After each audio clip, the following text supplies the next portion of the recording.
Le sujet que je vais traiter s'intitule donc, comme c'est inscrit à l'écran, «Préparer l'avenir de la filière bois, avec qui et comment?»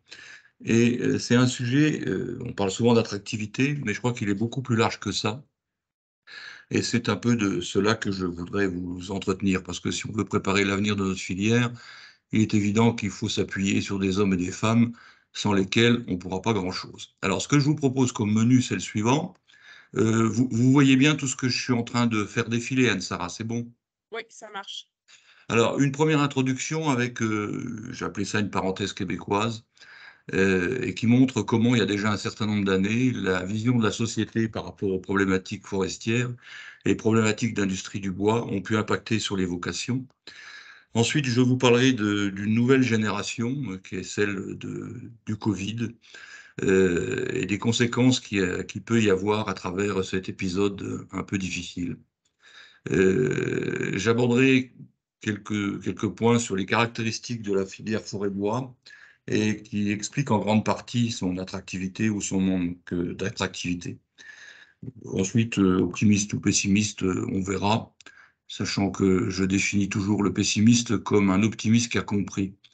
Et puis, on parlera du problème général de tout ça, et puis je ferai une rapide conclusion.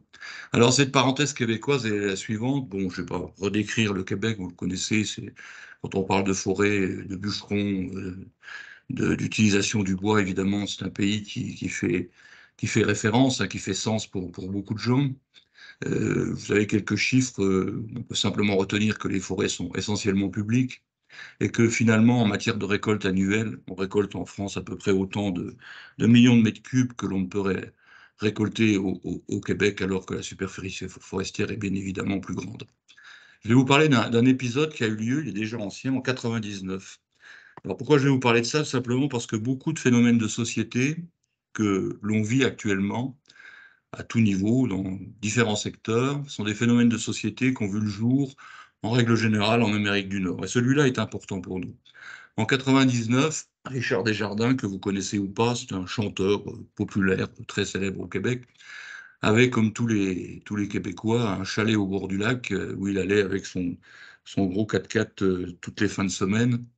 Et comme la forêt est publique et que les droits d'exploitation sont donnés aux entreprises, un week-end, il est arrivé et puis il n'y avait plus de forêt autour de son chalet. Donc évidemment, et quand on fait de l'exploitation forestière au Québec, là on peut vraiment parler de coup de pas blanc, c'est quelque chose d'assez rude.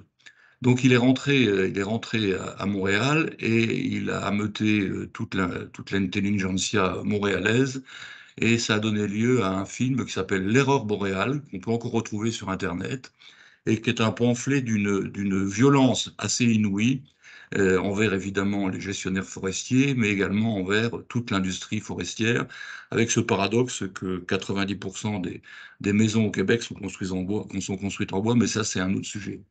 Toujours est-il que ce film-là a été vu par absolument tous les Québécois et que le débat a été d'une vif, c'est un moindre mot, il a même été assez violent. Tout le monde s'est emparé du sujet. Bon, là, j'ai mis petite illustration à droite de l'écran de deux universités que je connais bien, celle de l'UQAC où j'ai eu la chance de travailler et celle de l'Université Laval que tout le monde connaît ou à peu près. Et 20 ans après ce débat est toujours présent.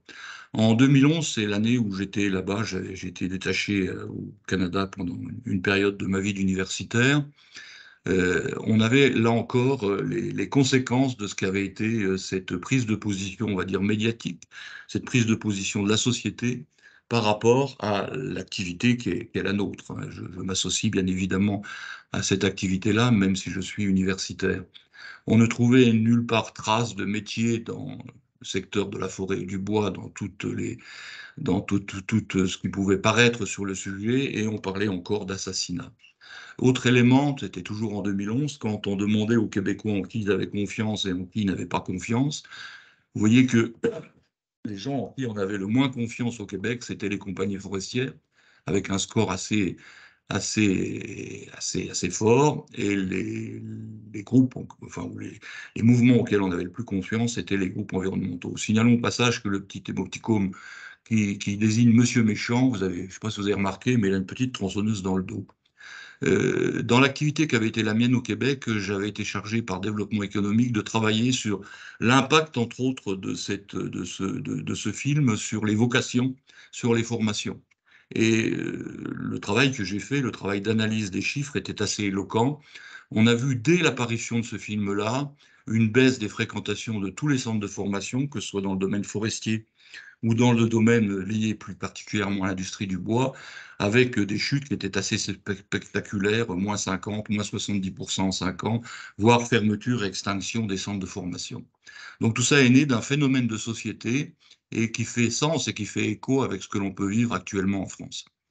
En 2013, donc 14 ans après, le constat a été fait à l'Université Laval que les inscriptions dans les filières liées spécifiquement à la forêt et à l'industrie du bois avaient baissé de près de 60%, ce qui est quand même loin d'être neutre, et que tout ça était lié entre autres à la montée en puissance d'un certain nombre de formations globalement autour des problématiques et du domaine de l'environnement. On retrouve, et on le verra par la suite, à peu près les mêmes phénomènes aujourd'hui en France. Alors, ce qui est intéressant, parce que chacun a évidemment des problèmes de recrutement, hein, c'est vrai dans tous les secteurs, mais c'est peut-être encore plus criant dans notre propre secteur.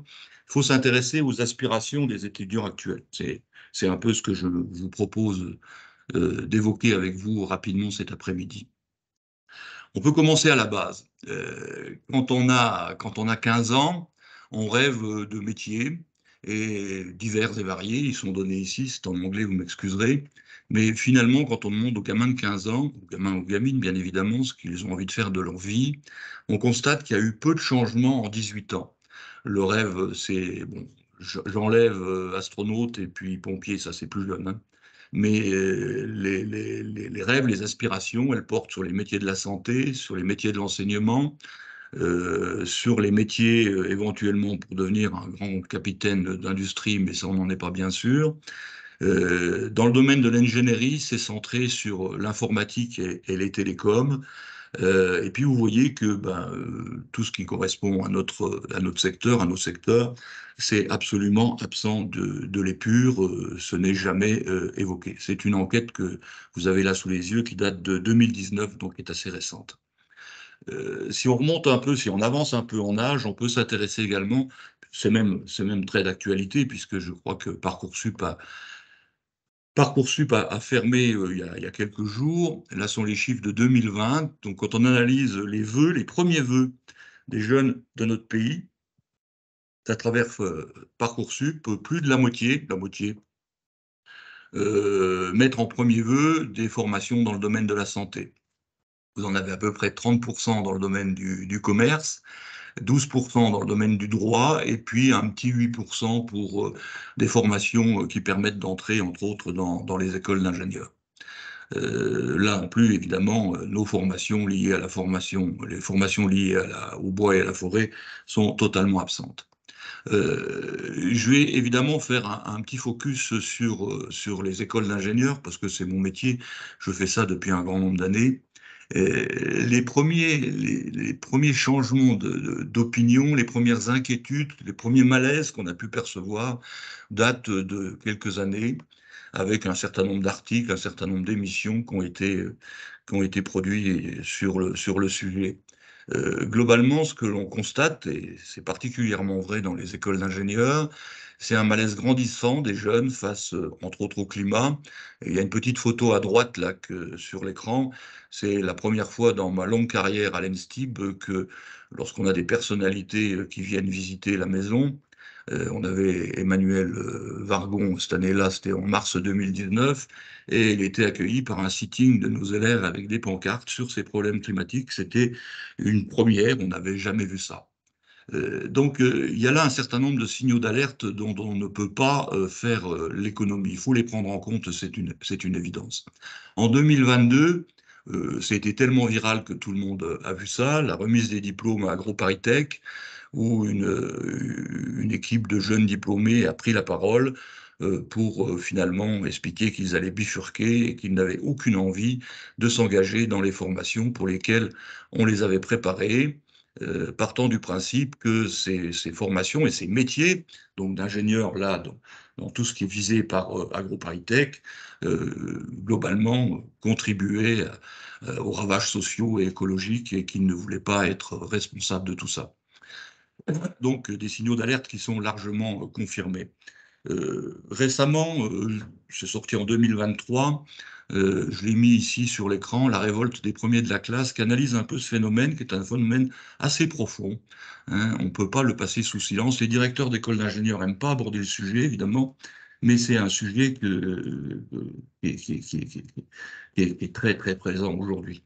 Dans cet ouvrage, La révolte des premiers de la classe, on essaye de comprendre pourquoi plein de jeunes diplômés, qui soient diplômés d'écoles de commerce, qui soient diplômés d'écoles d'ingénieurs, qui soient diplômés de Sciences Po ou autres, bifurquent à l'issue de leur diplôme et font tout à fait autre chose. Pour certains, apprentis boulangers, voire des métiers où le manuel est très présent. Tout ça fait évidemment écho à cette recherche de sens sur laquelle je reviendrai tout à l'heure. Les différentes illustrations que je vais vous présenter là sont issues d'une enquête qui a été faite par la Conférence des grandes écoles en 2021 et qui a analysé, oui, les réponses d'à peu près d'étudiants d'à peu près 187 écoles, donc un échantillonnage assez large, avec un certain nombre de questions. J'en ai extrait quelques-unes qui peuvent nous intéresser dans notre réflexion.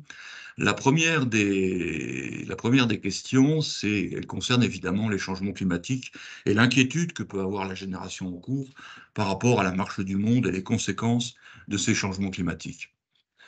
On demande aux jeunes qui sont en formation, à gauche, et ceux qui sont en formation, à droite, ce sont ce qu'on appelle les alumni, c'est-à-dire ceux qui sont diplômés depuis un certain nombre d'années et qui sont en activité professionnelle. Et vous voyez qu'il y a une cohérence dans les niveaux de réponse. Les trois grandes préoccupations principales pour les jeunes ingénieurs, soit en formation, soit en activité aujourd'hui, ces trois grandes préoccupations concernent les changements climatiques, les inégalités sociales et l'éducation. Vous voyez que le pouvoir d'achat, le fait de gagner peu ou beaucoup, c'est classé véritablement dans les préoccupations mineures. Autre question qui a été posée aux jeunes étudiants, qu'ils soient en formation ou en activité professionnelle, c'est leur demander comment ils considéraient que les générations précédentes avaient pris ou pas en compte les grandes préoccupations qui sont les leurs aujourd'hui. La génération des grands-parents, c'était à peu près 18%, la génération de leurs parents, c'était 47%, et leur propre génération, c'est pratiquement 90%. Donc c'est loin d'être un sujet mineur, et je crois qu'on y reviendra tout à l'heure, hein, quand on s'interroge sur les difficultés de recrutement, si on n'a pas ça en tête, on passe à côté de quelque chose d'important. Si on veut résumer à ce stade-là ce que recherchent les étudiants d'aujourd'hui, je parle des étudiants dans le supérieur, les étudiants, ils veulent aujourd'hui un métier qui a du sens avec des valeurs, hein. Du sens et des valeurs. Ce sont deux mots-clés sur lesquels je reviendrai également et qui sont déjà particulièrement analysés dans le bouquin que j'évoquais tout à l'heure. Ceci est renforcé par l'effet Covid, qui a aussi perturbé complètement la génération en cours. Puis j'ai mis une petite illustration en guise de clin d'œil, hein. Jacques Séguéla qui nous racontait que si à 50 ans on n'a pas une Rolex, on a raté sa vie. Je peux vous dire qu'il faudra réactualiser le message du publicitaire. La crise du Covid, elle a eu aussi des conséquences tout à fait majeures. Cette crise sanitaire, c'est une crise qui est marqueur d'une génération qui était déjà largement inquiète vis-à-vis des changements climatiques. Plus de 30% des élèves interrogés, je répète encore, qui soient en activité ou qui soient en formation, considèrent que la crise sanitaire a remis en cause leur projet professionnel et la manière de voir leur future vie professionnelle. Elle l'a impacté sur un certain nombre de critères, elle a généré de nouvelles aspirations qui sont présentées ici. Les conséquences de la crise sanitaire, elles ont fait réfléchir évidemment tout le monde, mais en particulier cette jeune génération qui, dans leur future activité professionnelle, considère que la chose la plus importante, c'est d'avoir des horaires plus flexibles, c'est d'avoir plus de temps à consacrer à sa famille et à ses proches, et d'avoir la possibilité de s'engager en faveur d'actions, entre autres, de solidarité. Donc c'est une première photographie de cette génération qui est en formation et qui a été perturbée par deux choses essentielles, évidemment la crise climatique, mais également la crise du Covid. Deuxième partie de mon propos, c'est finalement travailler où et dans quel secteur. Travailler où et dans quel secteur? Là encore, je m'appuie sur l'enquête à laquelle je faisais référence tout à l'heure. Ce que l'on constate, que ce soit chez les jeunes en formation ou les jeunes en activité, c'est que l'attrait des grands groupes reste important. Mais sur la deuxième marche du podium, on retrouve les petites entreprises qui font sens. Et qui font sens, je dirais que ça, c'est un sentiment personnel, mais je le ressens à travers mes étudiants. Et il y a toute une génération, en particulier celle-là, qui pense qu'elle sera plus à même de s'exprimer dans des petites entreprises pour faire passer un certain nombre de choses, pour trouver du sens et puis retrouver des valeurs. Ce sera plus facile que dans les grands groupes industriels. Alors vous allez me dire, pour nous, pour notre secteur, pour notre filière, c'est assez facile, c'est une vraie réalité. Il y a quelques années, il y a encore un peu plus d'un an, j'étais directeur de l'Oren INP qui fédère 11 écoles d'ingénieurs dans des secteurs très variés qui vont de la géologie à l'agronomie, en passant par l'informatique, la mécanique. Et l'ENSTIP faisait partie de ces 11-là. Sur la figure que vous avez là, vous avez la typologie des entreprises qui recrutent des ingénieurs aujourd'hui. Et vous voyez l'ENSTIP, c'est les barres bleues. C'était de loin celle qui recrutait le plus dans les PME, PMI, et c'est bien normal. Donc, on a quelque part un point sur lequel il faut vraisemblablement rebondir pour être plus attractif.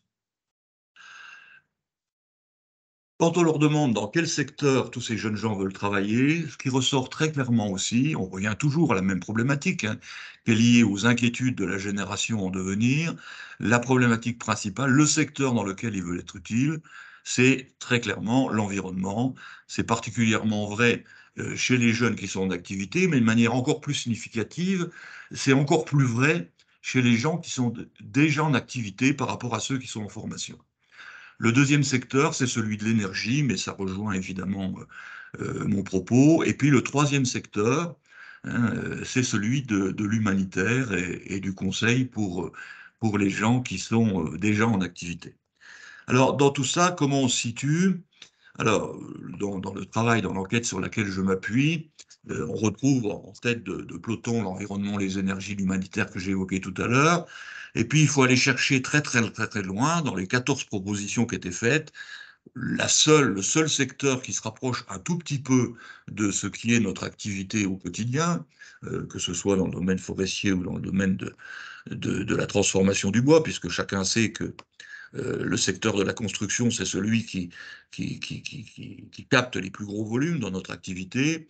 Donc, cherchant dans tout ça, le bâtiment arrive en 12e position sur 14, donc ça ne le met pas en haut de la pile en termes d'inspiration, en termes de secteur d'activité. Alors, par rapport à ça, vous me permettrez de parler un tout petit peu de l'ENSTIB.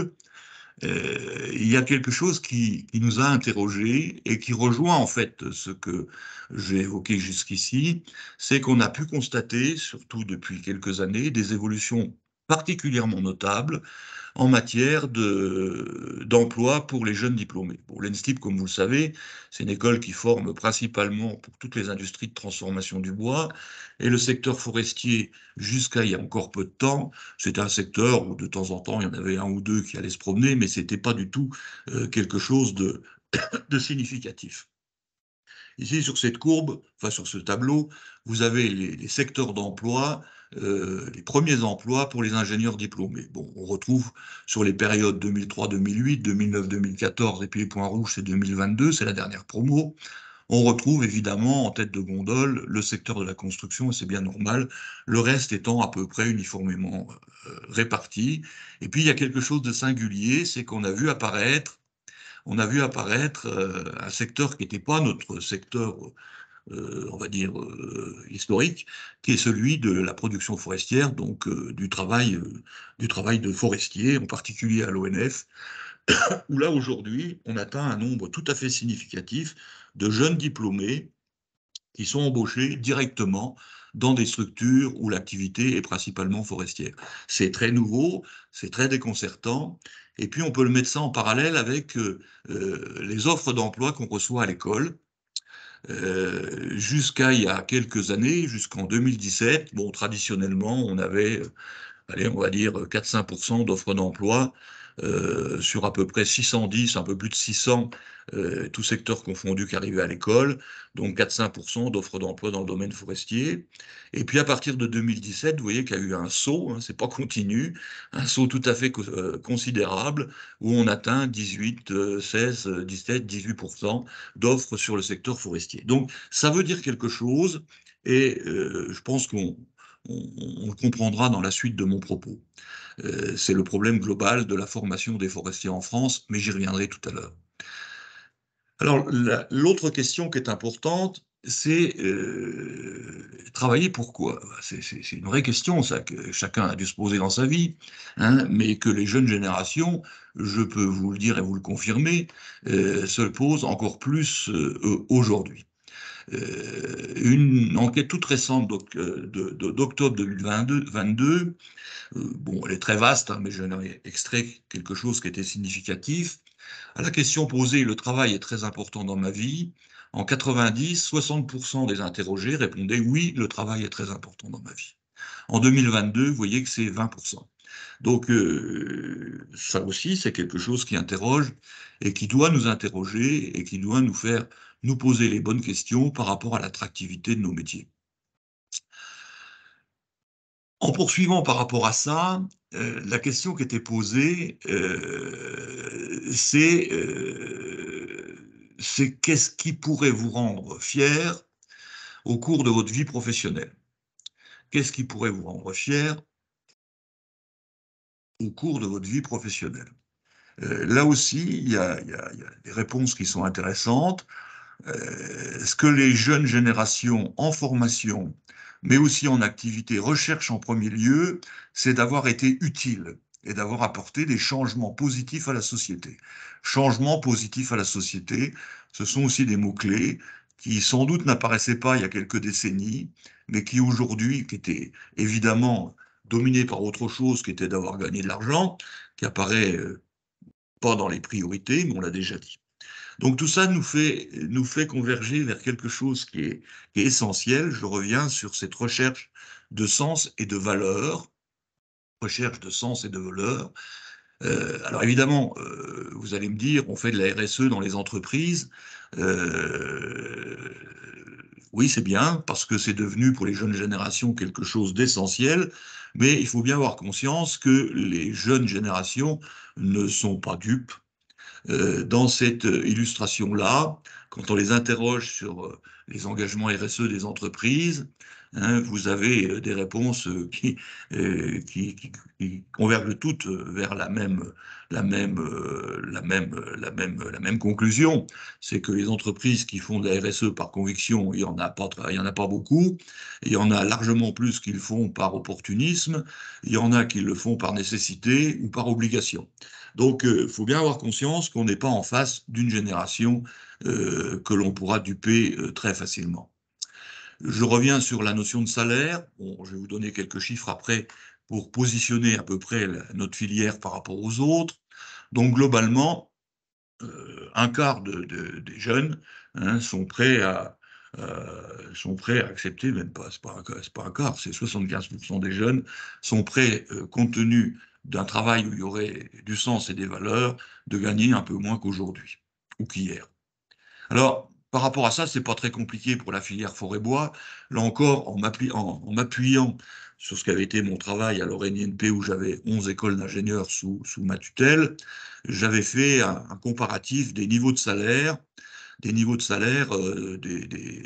écoles dont j'avais la charge, et de très loin, l'INSTIB, donc l'école qui travaille pour la filière forêt-bois, était largement en dessous des salaires des autres écoles d'ingénieurs.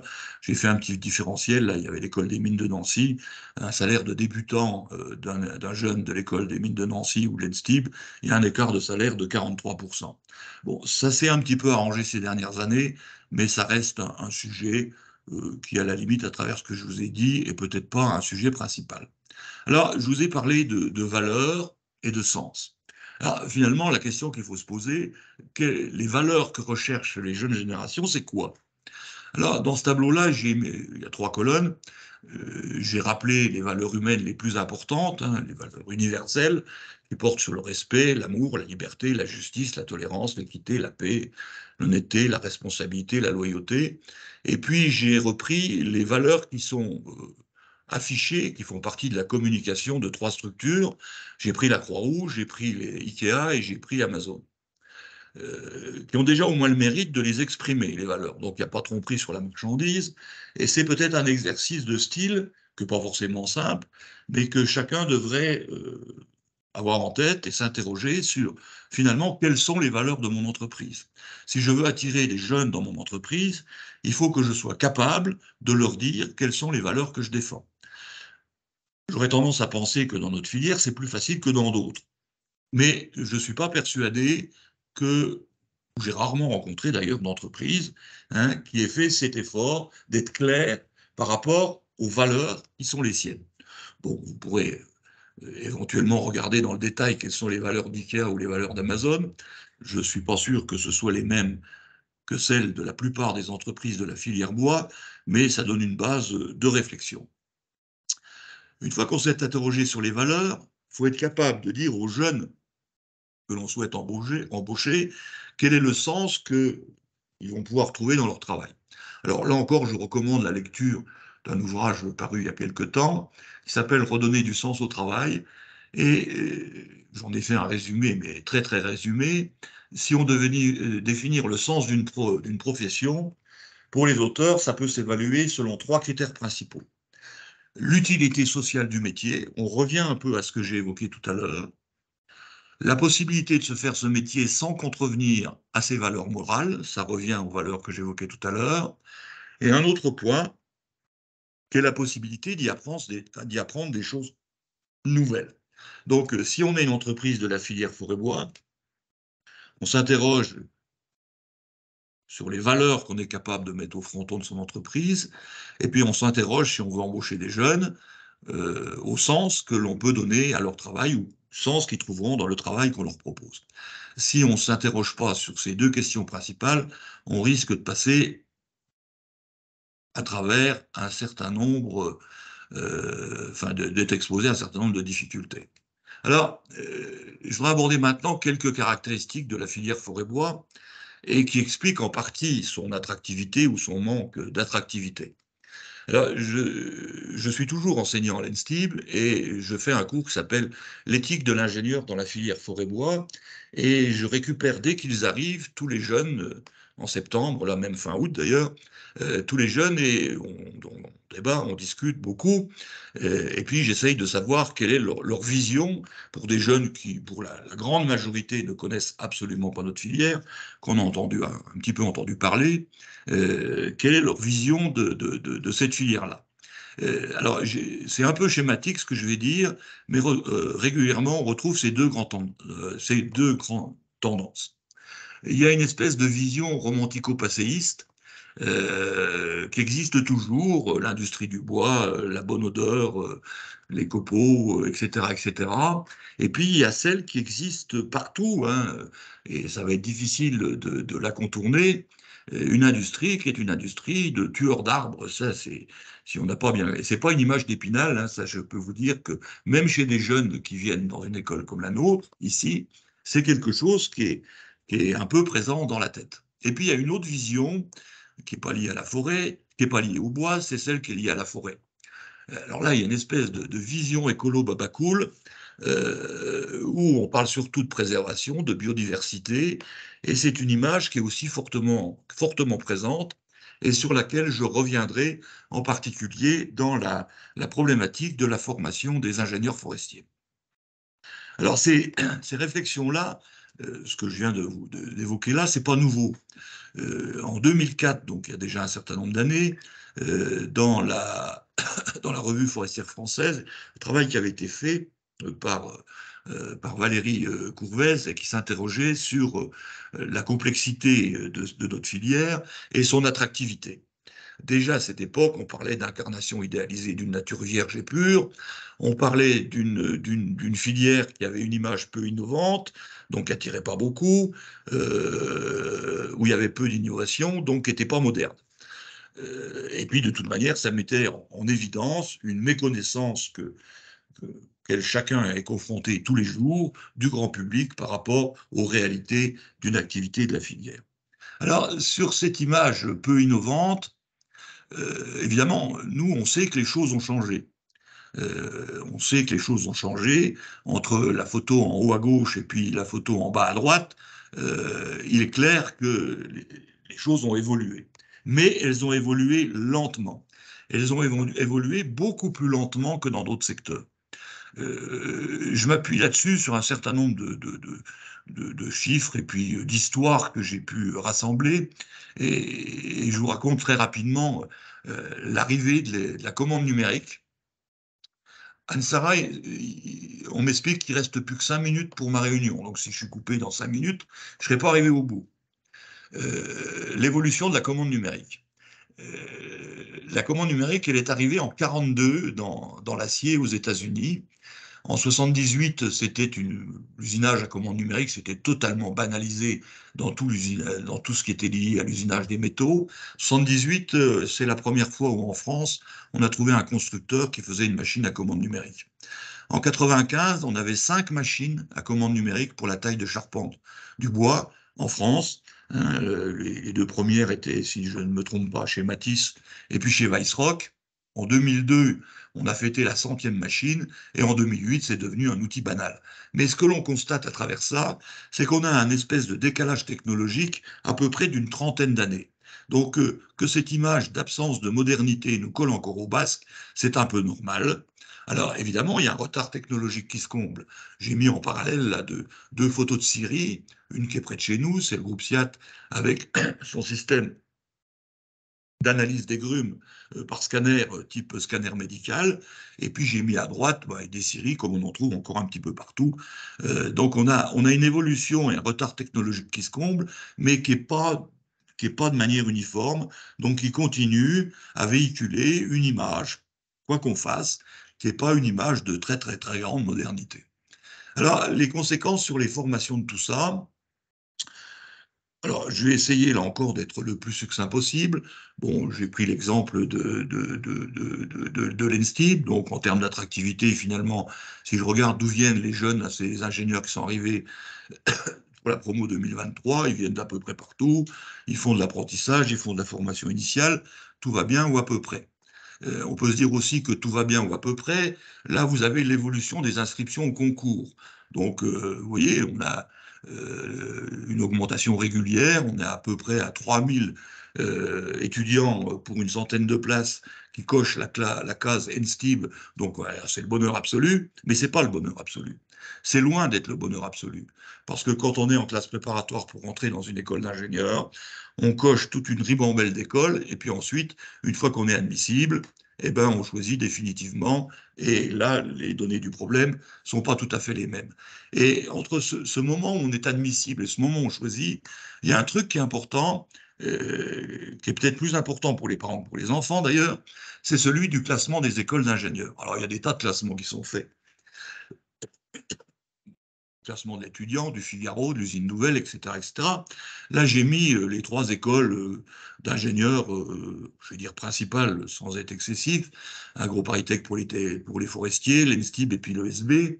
Vous voyez, dans le classement de l'étudiant, sur 172 écoles classées, ben, nos écoles liées à la forêt et au bois, bon, AgroParisTech c'est différent parce qu'elle n'est pas identifiée uniquement sur la forêt, mais pour les écoles qui sont identifiées sur le bois, on n'est pas en queue de peloton, hein, ça c'est très clair.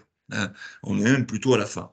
Et ça se confirme dans les autres classements. Donc là encore, en termes de lisibilité, on n'est pas bon. Alors, on n'est pas bon pour des tas de raisons, mais c'est comme ça. Alors, ça colle évidemment avec l'image que j'évoquais tout à l'heure.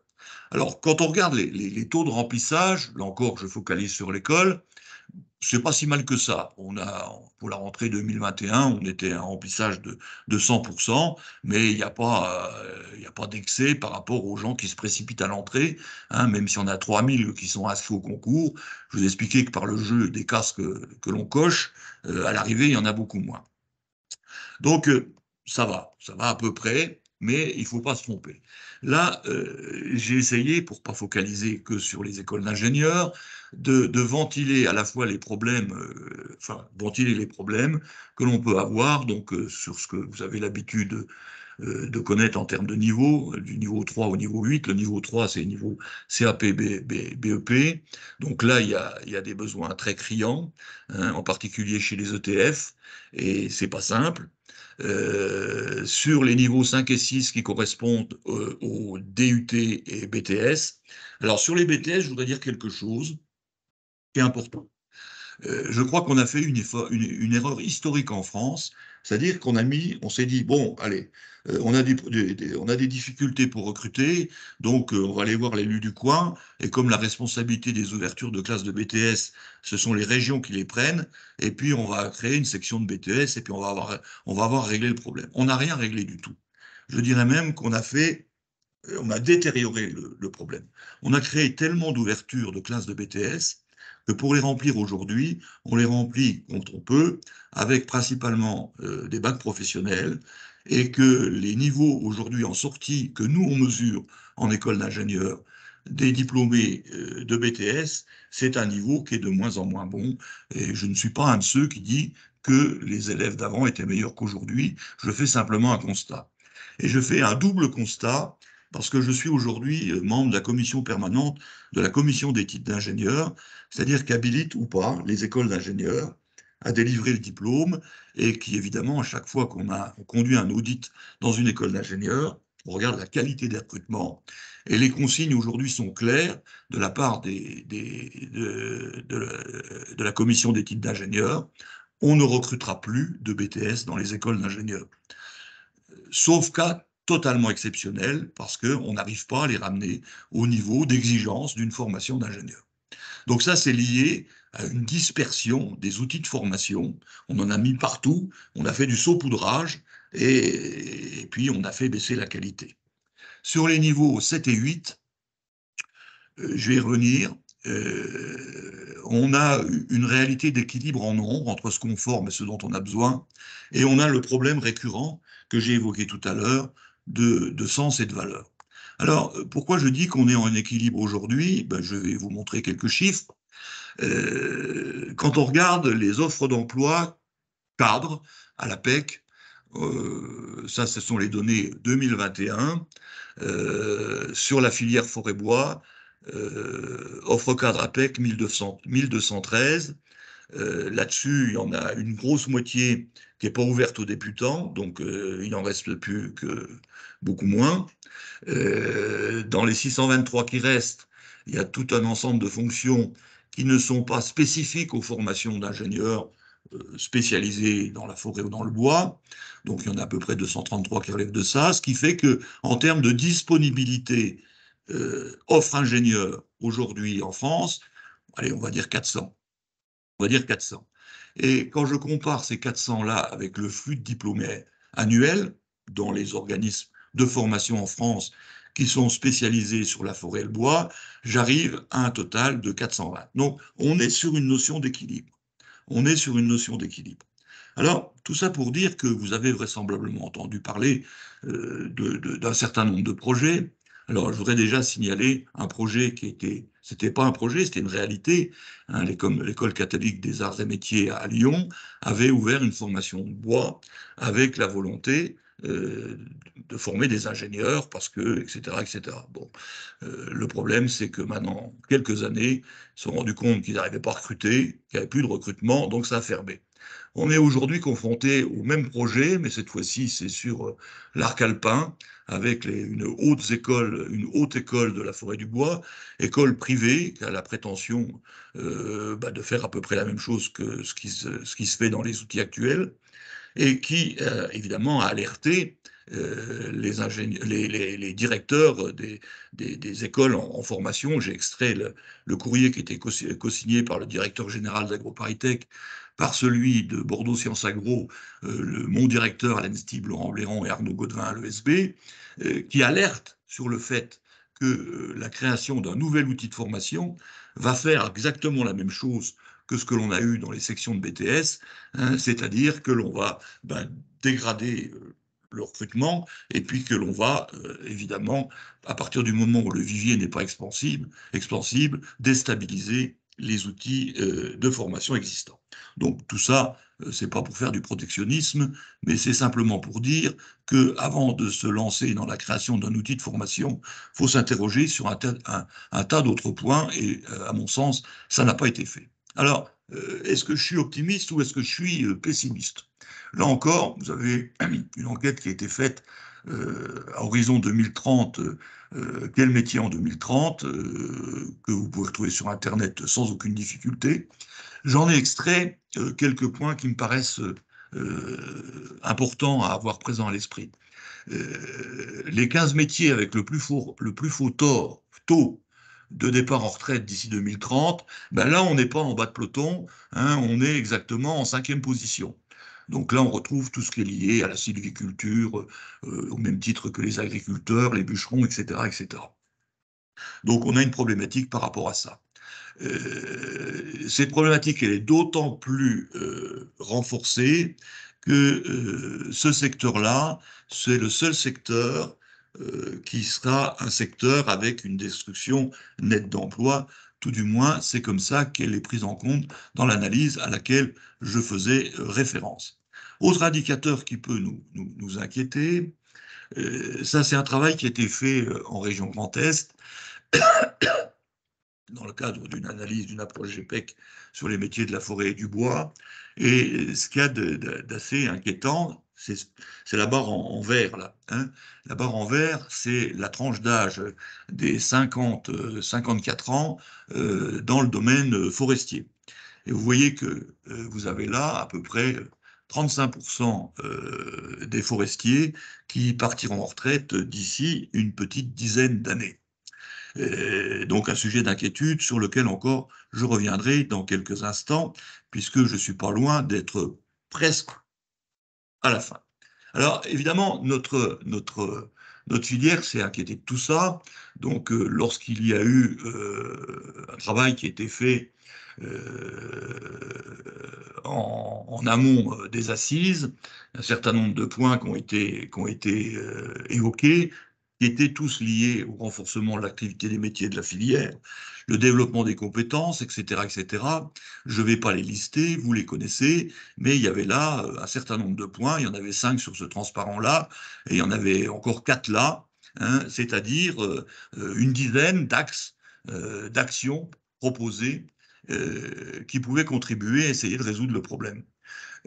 Finalement, ce que l'on a récupéré en fin de parcours, la seule action qui évoque la formation, et encore uniquement sur la forêt, c'est la fiche action 4.2, qui consiste à rapprocher la forêt des écoles, mais à aucun moment on ne parle évidemment d'industrie ou de transformation du bois dans tout ça. Et je pense qu'on est à cette occasion-là passé à quelque chose de fondamentalement important, et qu'on a loupé un rendez-vous historique. Le problème général de l'attractivité, il est lié à l'image qui est renvoyée à la société. Si vous interrogez, parce que les gamins qui vont venir dans vos entreprises, ce sont des enfants d'une société qui est la société française telle qu'elle est aujourd'hui, avec ses qualités et ses défauts, mais cette société-là, elle est alimentée par un certain nombre de choses. Elle est alimentée par des forêts, pardon, par des images qui sont toutes pas très positives, hein, surtout des images d'incendie, que ce soit loin de chez nous, mais même en France en 2022, Notre-Dame de Paris qui brûle, etc., etc.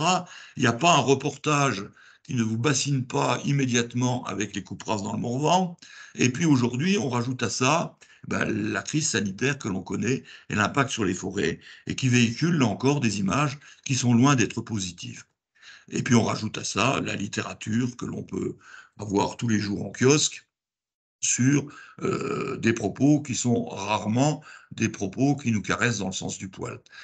Dans tout ça, j'ai sorti une image que je trouve être la plus violente, qui date déjà d'un certain nombre d'années, qui faisait référence évidemment au problème de déforestation en forêt tropicale, mais qui ne le disait pas. Mais quand vous balancez ça dans la société, qu'elle soit française ou autre, quand vous balancez ça sans mettre ça dans un contexte de connaissance sur la forêt et le bois, ben vous avez évidemment une image en termes d'attractivité qui sera difficilement compatible avec le fait d'expliquer à son gamin que bûcheron, c'est un beau métier. Alors, je vais passer rapidement là-dessus. Évidemment, ça véhicule des comportements sociaux qui deviennent violents. Hein. Vous savez tous que suisse aux assises de la forêt en 2022, pour essayer de prendre position par rapport aux agressions des travailleurs de la forêt, chacun s'est inquiété, mais pour l'instant, il n'y a pas eu beaucoup de résultats par rapport à ça.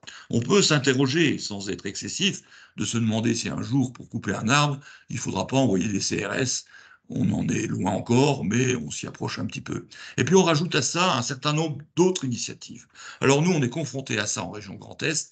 Francis Allais, qui est un grand biologiste que je respecte beaucoup, s'est mis dans la tête de recréer une forêt primaire en Europe de l'Ouest, et il a choisi comme territoire non pas la Normandie, mais les Ardennes et les Vosges du Nord. 70 000 hectares de forêt en libre évolution, on met une clôture tout autour, on met une cloche au-dessus et on touche plus à rien. Alors ça dans le grand public, c'est applaudi des quatre mains. Alors évidemment, en termes d'image, ça va pas nous aider. Alors, les conséquences de tout ça, elles sont déjà palpables sur les vocations, et en particulier chez les jeunes ingénieurs forestiers. Finalement, un ingénieur forestier, quand il est en particulier gestionnaire de forêt publique, on lui demande trois choses. On lui demande de produire, de préserver et d'accueillir. Les jeunes forestiers aujourd'hui formés, ils veulent bien préserver, ça, il n'y a aucun problème, mais produire, ça ne les intéresse pas, et puis accueillir un tout petit peu. Et là encore, on a dû vraisemblablement faire une erreur historique. On avait une formation forestière à Nancy, bon, qui avait évolué, mais enfin, la dernière version, c'était la FIFENGREF, qui a été noyée dans AgroParisTech, et on est passé d'une formation de forestier à une formation d'écologue très bon, mais c'est peut-être pas de ça dont on a besoin dans un premier temps. Il y a quelques mois de ça, on a rendu, avec Fibois Grand Est, Fibois Grand Est et l'ENSIB ont commis un rapport. C'était une réponse à compétences et métiers d'avenir, donc dans la partie diagnostic, qui s'appelle Adaptation des formations de l'amont de la filière forêt-bois aux enjeux de la RE 2020. Le rapport a été rendu, je pense qu'il doit être public maintenant. Et j'ai extrait deux choses qui me paraissent importantes. Sur la figure que vous avez à droite, vous avez l'évolution des diplômés annuellement en formation forestière, à bac plus 3, de bac plus 3 à bac plus 5, uniquement sur les formations forestières. Vous voyez que c'est en baisse. Les bac plus 5 en France, c'est en baisse. En Belgique, c'est en hausse, ce qui fait d'ailleurs que l'ONF dans le Grand Est, pour trouver des ingénieurs qui veulent bien couper des arbres, ils embauchent de plus en plus des ingénieurs forestiers belges. Puis j'ai mis un petit comparatif, le point aurait pur, par rapport à ce qui se passe en Allemagne. Donc on n'est pas dans une espèce d'euphorie. Et il me reste deux diapos. Euh, Celle-là est encore plus terrible. Là, ce sont des chiffres que j'ai récupérés à AgroParisTech. Les jeunes qui sont en formation forestière dans AgroParisTech, qui est un gros bazar, ont le choix entre trois grandes filières. Une filière qui s'appelle ressources forestières et filière bois, c'est celle qui nous intéresse, celle qui est en rouge. Une filière gestion des milieux naturels, donc là c'est très clairement de l'écologie forestière. Et puis une filière gestion forestière, écosystème alpin, risques naturels, etc. Ceux-là, ils ne coupent pas beaucoup d'arbres non plus. Et quand vous regardez les petits carrés en rouge, ben vous voyez que pour les jeunes qui sont à AgroParisTech, ça les intéresse, mais plus du tout. Plus du tout. Le seul carré rouge qui est un peu plus conséquent que les autres, ce sont les jeunes qui viennent de l'extérieur pour faire 2 années en formation forestière, mais qui ne sont pas entrés directement dans AgroParisTech. Et dans ces jeunes en rouge qui vont faire 2 années pour être forestiers en plus d'autres choses, et en particulier les jeunes de l'ENSTIB, puisqu'on a mis en place un double cursus entre AgroParisTech et l'ENSTIB, où tous les ans, on a des jeunes de chez nous qui vont obtenir le diplôme forestier, mais on a zéro gamins ou étudiants d'AgroParisTech qui viennent s'intéresser à la transformation du bois et à l'industrie qui est la nôtre. Donc là, il y a un vrai souci. Bon, j'ai fait hurler plein de gens à travers ce travail qui a été fait conjointement par Fibois et par l'ENSTIB, mais bon, les données sont les données et il y a un problème et je crois qu'en faire prendre conscience, c'est important parce que l'avenir de la filière forêt-bois, elle commence par la forêt et pour que la forêt elle génère de l'activité pour l'aval, il faut évidemment qu'on ait des gestionnaires forestiers pour qui la récolte forestière, c'est pas un mot scandaleux. Alors, sans ces valeurs, c'est mon avant-dernière diapo. Je crois que c'est possible. On peut faire des choses, mais il faut peut-être les faire différemment. J'ai pris l'exemple d'une jeune entreprise qui a été lancée en 2015 par 4 jeunes. 4 jeunes, il y en a que 3 sur la photo, mais je vous expliquerai pourquoi. 4 jeunes de l'INSTIB qui ont bénéficié d'un dispositif qu'on avait mis en place avec la commune de Lévoivre. La commune de Lévoivre, c'est le bled, c'est le trou du cul du monde, hein, 250 habitants, mais il se trouve que le maire de cette commune-là, c'est le président des maires ruraux de France, et c'est quelqu'un, je peux vous le dire, qui remue un peu. Il s'était mis un jour en tête de créer une pépinière, une couveuse d'entreprise dans son village. Je lui avais expliqué que ça allait être difficile, il m'avait dit que j'avais tort, et en fait, j'avais tort, puisque il a attiré, on en a envoyé quelques-uns, entre autres 4 jeunes de l'école qui se sont lancés dans une aventure industrielle de fabrication de lunettes en bois. Donc ça, c'était en 2015. En 2022, ils ont 25 salariés, ils fabriquent à peu près 10 000 paires de lunettes par an, et ils ont un chiffre d'affaires qui est supérieur à 2 millions d'euros. Ils ont 900 opticiens partenaires à travers toute la France. Mais ce qui est intéressant, à travers ça, c'est pas tellement ça, hein, c'est le fait qu'ils ont zéro problème d'embauche. Alors qu'ils sont dans un endroit d'une ruralité extrême, et il n'y en a pas un qui vient des Vosges, il n'y en a pas un qui vient de l'Est de la France, et pourtant ils ont zéro problème d'embauche. Et ils ont zéro départ depuis la création. Ils ont inventé un nouveau concept de management, hein, qui est basé non pas sur des collaborateurs, mais des collaborateurs, avec des choses qui sont assez étonnantes. Je vous ai dit qu'ils étaient que 3 sur la photo, parce que les 4 créateurs de départ, ils sont imposés à eux-mêmes le fait qu'il y en a toujours un sur les 4, qui part faire ce qu'il a envie de faire dans sa vie. Donc actuellement, il y en a un qui est sur un voilier et qui est en train de faire le tour du monde. Donner du sens et des valeurs, je trouve qu'eux ont bien compris le truc.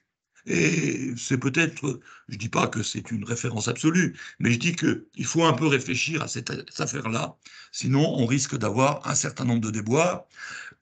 Et comme dans beaucoup des conférences que je peux faire sur ce sujet-là ou sur d'autres sujets, je conclus toujours avec une photo de mon copain Ghislain Rousseau, qui est bûcheron à Sainte-Rose-du-Nord au Québec, et qui me fait dire quelque chose d'essentiel. Notre filière par rapport à la filière forêt-bois, par rapport à la société, si on veut que la vision de la société change, il faut qu'on réussisse à faire aimer les bûcherons. Et mon Ghislain, il dit quelque chose que je trouve plein de bon sens. Il dit, moi, un arbre, mon crise de tabarnak, quand je le coupe, ça repousse, c'est comme nous autres, on meurt, et on laisse la place aux ptios. Ghislain, il a 84 ans, il est bûcheron depuis qu'il a 16 ans. Voilà, je vous remercie de votre attention, et si vous avez des questions, je serai bien évidemment prêt à y répondre.